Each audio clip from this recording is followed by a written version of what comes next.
Kagucuia, how is this going to play out in terms of meritocracy versus party politics? You having been a speaker but in a county assembly before, you know the intrigues that go in there. Yeah. How then will this play out?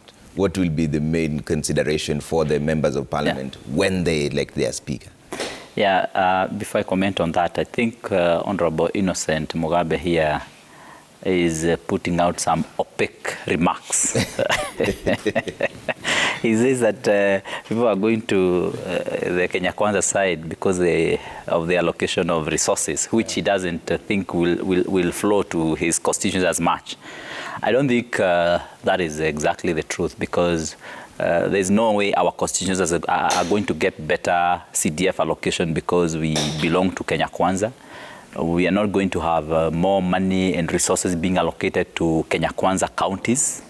We already have established revenue allocation formulas in this country. We have devolved units which receive allocations based on the formulas that have been formulated and that we all pass in Senate and in the National Assembly. So we do not allocate resources as he puts it. But anyone would know that it's better to be on the winning side. Why? It's better to be on the government side. Why? It is better to be on God's side. We have that clearly, and this that's. But also, as you can clearly see, Trevor, our side has been unassuming, because we have not been waiting for any assistance from any help, external help. Yeah. Is a book we were reading, I think one of the set books. I think it was Visiki. And Visiki and there's these guys who would always keep waiting for msaada kutoka EC. Yeah? And they would not work as hard because they always expected that some help will come from somewhere. You know, on our side, we have no deep state to rely on. We have no system to rely on.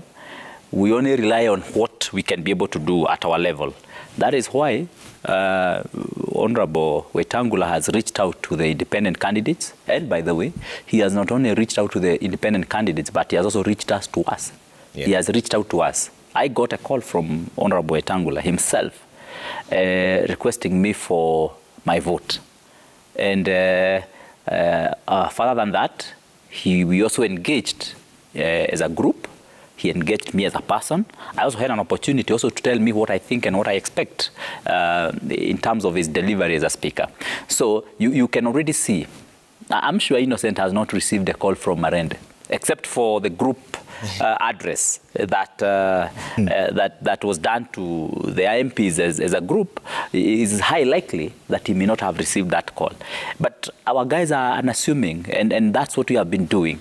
And no wonder we are winning in every front. And today is going to be that other battle that today we are going to settle, and settle with finality. Okay.